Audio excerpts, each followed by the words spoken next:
Hello everyone, welcome to Virtual Learning Network session of BCS12.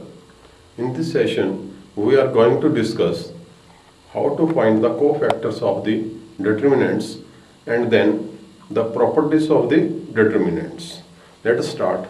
As we discussed in the previous session, how to find the minors of the determinant, 3 by 3 determinant. We start from here. From these minus, we can find the cofactors in this way by using the formula. Again, I repeat, that was A I j is equal to minus 1 raised to the power I plus j multiplied by m I j. It means corresponding minor factor. Let us see for first minor M11, first cofactor A11 for the element 1 is equal to minus 1 raised to the power 1 plus 1, row plus column, into its minor is 19, into 19, that is equal to 19. Then A12 element is minus 1, that is equal to minus 1 raised to the power 1 plus 2 multiplied by its minor, that is 18, it is minus 18. Then A13, its element is 0. Remember, 0 also has minus and the cofactors. A13 minus 1 raised to the power 1 plus 3 into its minor is minus 4, and that is again equal to minus 4. Next, we enter into the second row. A21 element is 2 minus 1 raised to the power 2 plus 1, and its minor is 19, and it is equal to minus 19. Then A22 element is 3, that is equal to minus 1 raised to the power 2 plus 2 into its minor is 5, and that is equal to again 5. Next, we have next element, it is A23. Its cofactor A23 of the element minus 4 minus 1 raised to the power 2 plus 3 into its minor is 3, that is equal to minus 3. Then A31 element is 2, that is minus 1 raised to the power 3 plus 1 into 4, that is again equal to 4. Then A32 and element is 1, that is equal to minus 1 raised to the power 3 plus 2, its minor is 0, and that is equal to, its minor is 4, and that is equal to minus 4. Then A33 elements is 5 minus 1 raised to the power row plus column multiplied by its minor, that is equal to 5, that is equal to again 5. That's how we find the minors and the cofactors of elements of a 3 by 3 determinants. Rather, it is a long process, but it's very essential and useful even in the solution of the matrices in the unit 2. Next, we are going to discuss about the properties of the determinants and how to solve the determinants with the help of the properties without actually solving them. First of all, we shall discuss about the properties with the examples so that we can understand them properly and we can apply them into the numericals according to their requirement. There are different properties in the determinants which help in solving the determinants without actually solving them. Let us discuss the properties. First of all, it is reflection property. Number one, reflection property. All the properties which we are going to discuss, they are applicable for the determinant of order 2 and determinant of order 3. That is the limit of our topic.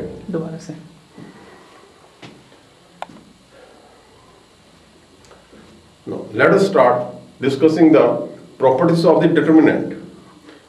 These properties help us to evaluate a determinant without actually solving them. These properties are helpful when the determinants are in their presentation, or they are in the formation, typical formations. These properties help them to solve conveniently and exactly. First, it is the reflection property.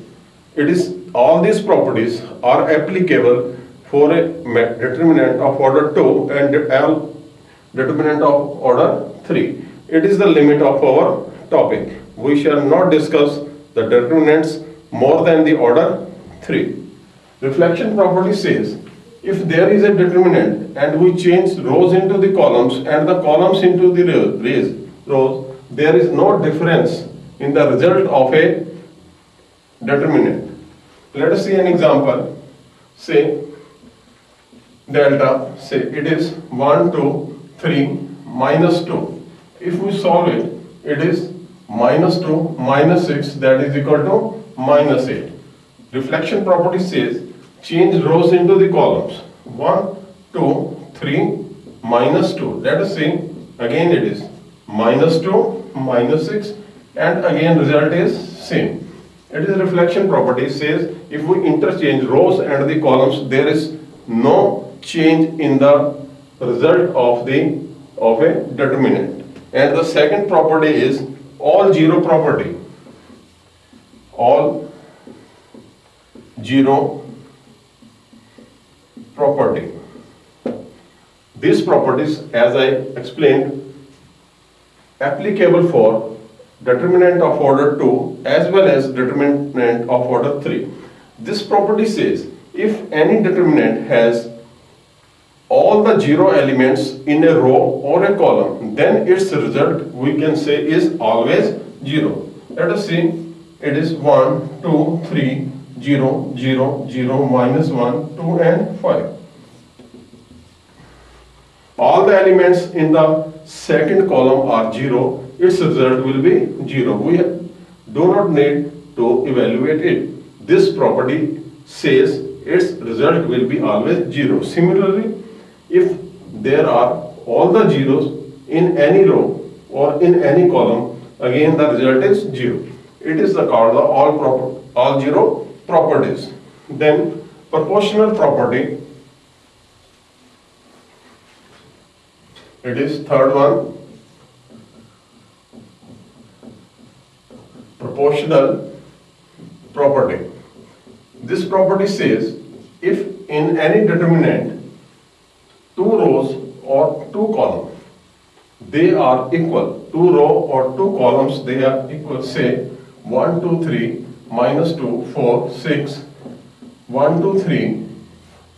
Again their result is 0.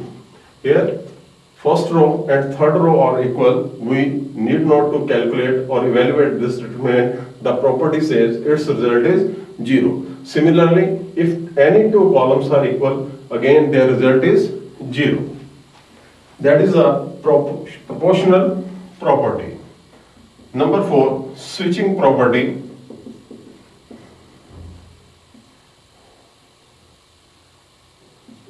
Switching property. This property says, if we interchange any 2 row or column, say we discuss with an example 1, 2, 3, minus 2, 3, 4, 2, 5 and 6. We can interchange any 2 row with row or column with column. We cannot interchange row with column or column with rows. Here we change first column and the second column. We write in this way: 2, 3, 5, 1, minus 2, 2, 3, 4, 6. Now it will affect the result. What is the effect? It will change the sign of the determinant. It will change the sign of the determinant. It means if we are going to change two rows or two columns, then the value of the determinant changes from negative to positive or positive to the negative. That is the switching property. Then fifth one is scalar multiple property. The scalar multiple property says we can multiply any row or the column of a determinant by some constant. Let us say an example. Its property is scalar multiplication property. Let's say it is element 1, 2, 4, minus 1, 0, minus 2, 3, 6 and 7. It has 3 rows and the 3 columns. We can multiply any row or any column by some constant, or say we write multiply R2 by 2, R2 by 2. Then we can write 1, 2, 4, minus 2, 0, minus 4, 3, 6 and 7. Similarly, we see if there is a common element in some row or column, we can take it outside the determinant. From particular row or the particular column, we can take anything common, scalar, or multiply any row or column separately by some constant, that is called the scalar multiplication property. Then sixth one, addition property. Addition property says if a determinant, say it is in some complicated form like this, it is a plus b, x, y, c plus d, u, v, d plus f, x and z. No, difference is the first column is the sum of two elements. It can be the subtraction also. So we can separate this determinants in two determinants like this: a, c, d, x, u, x, y, v, z plus second element b, d, f, x, u, x, y, v, z. If there is minus, we will use the sign minus. It is the addition property. Then last and the important is the invariance property. It is very important in solving the determinants without actual solving them or by using the property. That is the most important and the most useful and maximum used property in solving the determinants by using the properties. It is called invariance property. In this property, what we do, we can change any row or column, say by using say Ri plus k times Rj. By using this operation, Ri plus minus k Rj. I and j is the number of the row. Remember, we can't use two rows simultaneously, Ri and Ri. Or same can be applied on the columns Ci plus k times Cj. For example, let us take a determinant 1, 2, minus 2, 0, 1, 3, minus 2, 4 and 5. If we say use this property, we write, say it is R3. We change, write R3 changes to R3 plus 2 times of R1. Similarly, we can use the columns according to the requirement of the result. Here R3 is this and R2 is this. Multiply each element of R1 by 2 and add into 3. 1 into 2, 2. 2 minus 2, it is 0. 1, 2, minus 2, 0, 1, 3. Now we apply on R3. We are applying on R3. Minus 2 plus 2, 0. 4 plus 4, 8. Minus 4 plus 5, it is 1. It is the most important property which we use in determinants to solve them without actually solving them or using the properties of the determinants. And the last one, it is a property, triangular property. It is triangular property. What it says, let us discuss it with an example again. Say 1, 2, 0, 3, minus 1, 0, 2, 4 and 3.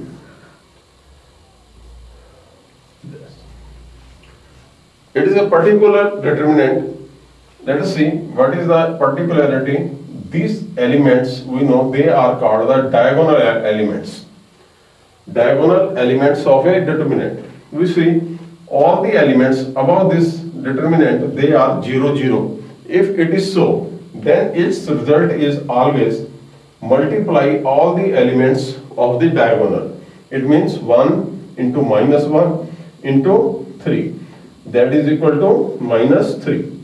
So with the help of these properties, by directly applying them, we can calculate or evaluate the determinants conveniently, easily and exactly.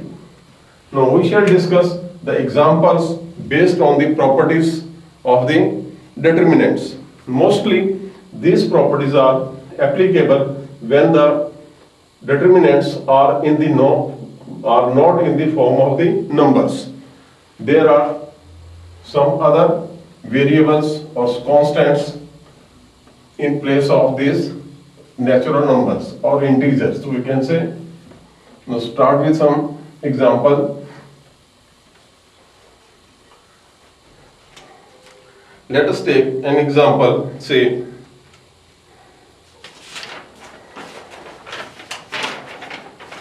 it is delta is equal to 1 omega square 1 omega square omega and omega. Its letter is omega. It is cube root of unity. We shall discuss in some other unit in BCS12 cube root of unity. And its particular property is 1 plus omega square is equal to 0.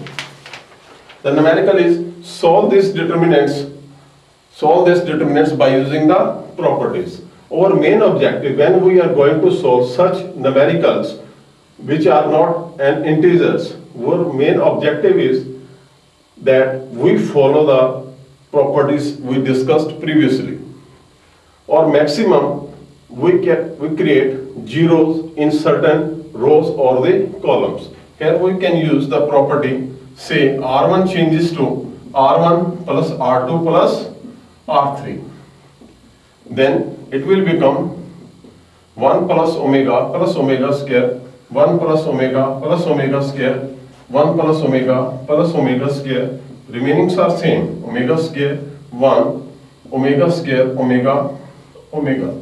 And the cube root of unity says 1 plus omega square is equal to 0, 0, 0, 0, omega square 1, omega square omega and omega. No, it's all the elements in the first row are 0 and property say its result is 0. So easily we can find the result of such determinants by using the properties. Now, let us discuss some more examples based upon this.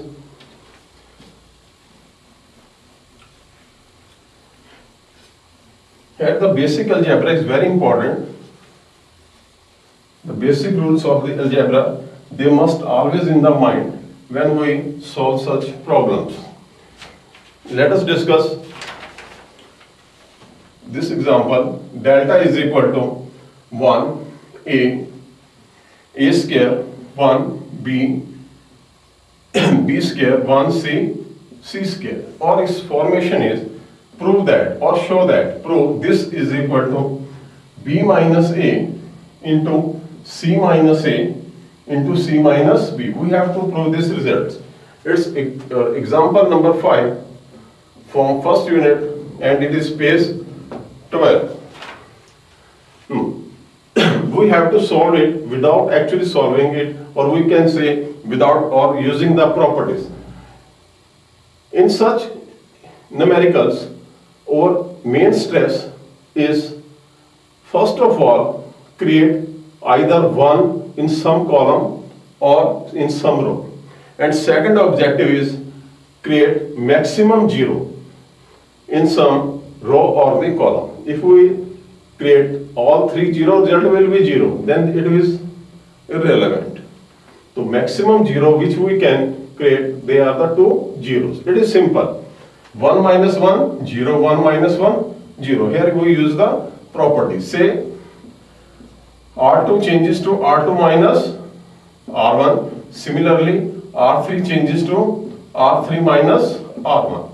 Remember one thing, you can't use the same row here, R2 minus R2 or R3 minus R3.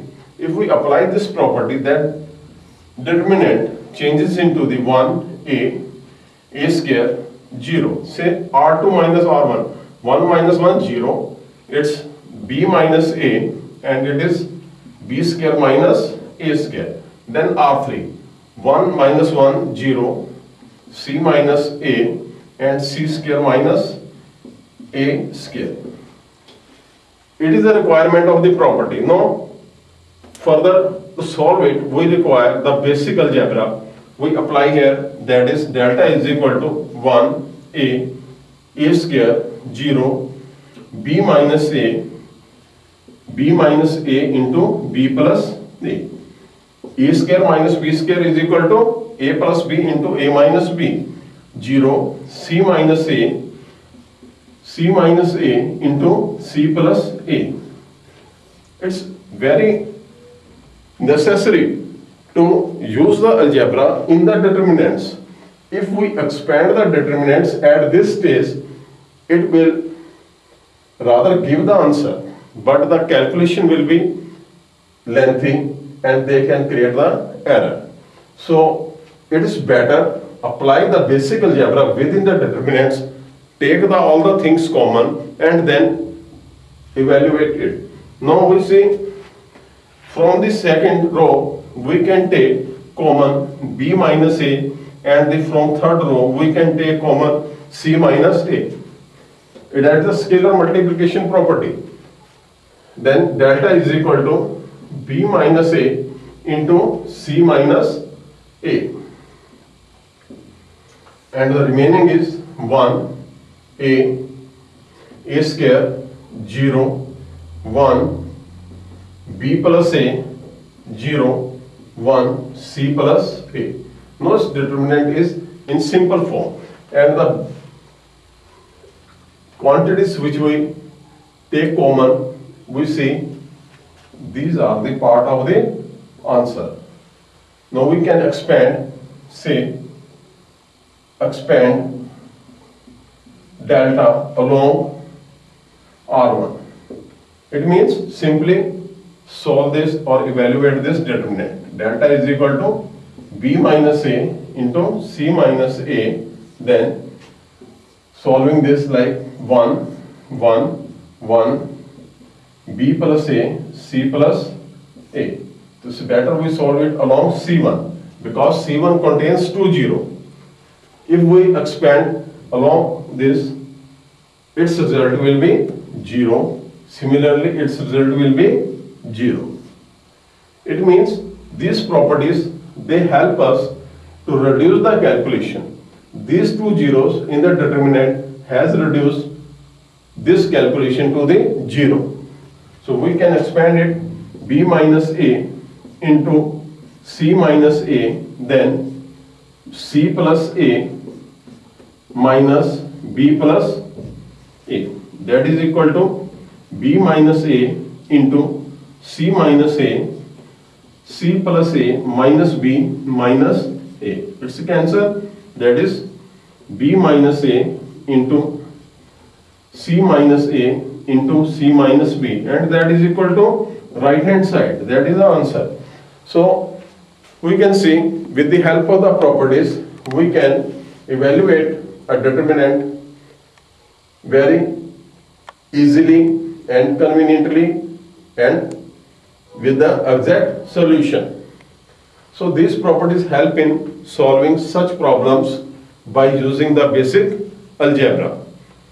Now let us discuss further the application of the determinants. It was the solution. Why we are discussing this topic? So that we can use it into the practical problems. The first application is to use the determinants in finding the area of a triangle. Area of a triangle we can find in so many ways into the geometry, but with the help of the determinant, let us discuss this topic with the help of an example.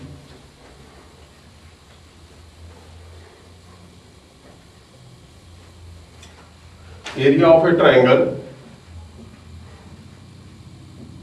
Area of a triangle by using the determinants. Then say it is a triangle ABC, A having the coordinates x1, y1, B, x2, y2, C, x3, y3. We have to find out this area by using the determinants. That is equal to half of, the formula is, how we find out it, on the rough side we write coordinates x1, y1, x2, y2, x3, y3, and repeat the first one on the last one. The first coordinate right in the last. Now multiply it like this. It is x1, y2, then minus x2, y1. Again, when we travel from bottom to top, we apply a minus from the pocket. Then plus x2, y3 minus x3, y2 plus x3, y1 minus x1, y3. In this way, we can find the area of a triangle by using the determinants. Let us see an example in this case, how to find the area of a triangle. Let's say, find area of triangle ABC having coordinates A 1 4, B 2 3, C minus 5 minus 3. Then simply we need not to remember the formula always. We shall follow this rule, that is area of triangle ABC is equal to half of, again we follow the same process, write the coordinates on the rough side. It's 1 4 2 3 minus 5 minus 3, and repeat the first one 1 and 4. Now multiply it, 1 into 3 3, 2 into 4 minus from your pocket, it's minus 8 plus 2 into minus 3 minus 6 minus 3 into minus 5, it's plus 15 plus minus 20 and plus 3. That is equal to half of, it's minus 5 plus 9 minus 17. that is equal to 1 by 2 into 9 minus 22, that is minus 13 by 2. No, we know the area, it is a magnitude quantity, it is never into the negative. So what is the problem? Sometimes what happens, the order of the coordinates we use, it is clockwise or anti-clockwise. Sometimes they are clockwise and we use them anti-clockwise. So we can write it like this: 13 by 2 square units and write in the bracket in magnitude, because all the magnitude quantities, they are always positive. In this way we can find the area of a triangle. It is also helpful in proving rather the given points, they form a triangle or not. See what happens if this point A falls on the line BC, A, x1, y1, then this triangle disappears. If the triangle disappears, no, it is a straight line BAC. In this case, we say these points are collinear. Collinear point means when two or more points, they lie on the same line, we say these points are collinear.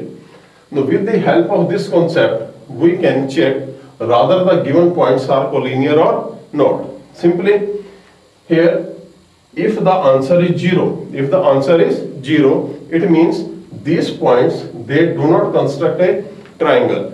If they do not construct a triangle, it means these points are collinear points. Or simply we can say the collinear points are those points, the area formed by those points is 0. Collinear points. The 3 points are collinear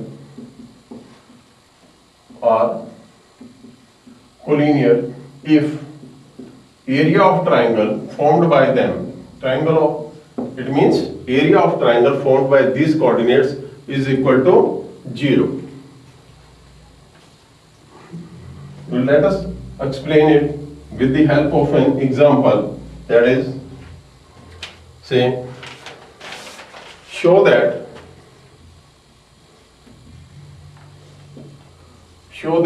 the points A, B plus C, B, C plus A, and C, A plus B are collinear. So we have option, we find the area of these points, this triangle. If it is 0, then we say points are collinear, otherwise they are not collinear. Then how to write this? This formula, it can be written in this way also. First write A, B plus C, B, C plus A, C, A plus B, and in the last column we add 1, 1, 1. It is a formula. Write the 3 coordinates, then in the last column write 1, 1. If this formula and this formula, they are the same, only presentation is different. If we solve this determinant, if its answer is 0, then these points are collinear. No, our object is to show this determinant is 0. So we shall evaluate it by using the property. Simply we use the property, say C1 changes to C1 plus C2 plus C3, or you can use R1 changes to R1 plus R2 plus R3, because we see A, B, C are present everywhere in each column. Then this determinant, it reduces to, it is 1 plus A plus B plus C, B plus C, 1 plus A plus B plus C plus A 1, 1 plus A plus B plus C, A plus B 1. Now we use the scalar property. From the first column we can take the common 1 plus A plus B plus C, and the remaining elements are 1, 1, 1, B plus C plus A plus B, 1, 1, 1. No, it is a particular determinant. Here we can use the property. See, the elements of the first column and elements of the third column are same, and a property says its evaluation is 0. It means that is 1 plus A plus B plus C into 0, and that is equal to 0. It means the area of triangle formed by the given points is 0. So we can say these given points, they are collinear points. In this way, we use this concept, area of the triangle, into use the determinants into the area of the triangle. Next topic we shall discuss in the next session. No, this is all over for this session. Next we shall discuss in the next session about the solution of the linear equations by using the determinants. That is the most important section of this unit number 1. Either in the application in the mathematics, engineering or the physics, and even for the examination point of view. That's all for this. Thank you.